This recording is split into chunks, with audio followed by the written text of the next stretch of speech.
राज्यसभानि सांसद राजीव भट्टाचार्यनि ऊनकोटी हांखोनि पेचारथल ब्लकनि सालसी मासमारानि जनार्दन पारा बेरायखा ब उत्तराखंडनि देहरादूनाव थैजानाय मासमारानि सोरनाय एंजेल चाकमानि नगब थांका बिनि लगिवा आलो मंत्री शांतना चाकमा एडिसिनि आदं बिमलकान्ति चाकमा सालसी त्रिपुरा जिला परिषदनि काजकुजक अपर्णानाथ ऊनकोटी जिला परिषदनि काजकक्रा याकचु सन्तोष धर आकसं तंगमानि सांसद राजीव भट्टाचार्य थै थांजाकनि बुफा तरुण प्रसाद चाकमानो खबै नुकुंनि बररबाय कगलाम साका आबनो कारै थै थांजाक एंजेल चाकमानो बुथानाय रगनो साजा रनाव उत्तराखंड त्रिपुरा हापां सामुं ताङै दङ हनैबो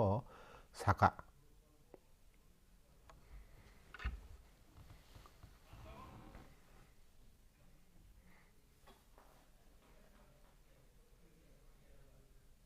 যারা এই ঘটনার সঙ্গে প্রকৃত যারা আসামি তাদেরকে যাতে সুযোগ্য শাস্তি হয় তার জন্য আপ্রাণ চেষ্টা করা হচ্ছে এবং ইতিমধ্যে এই ঘটনার সঙ্গে যারা জড়িত তার মধ্যে 3 জনকে অ্যারেস্ট করা হয়েছে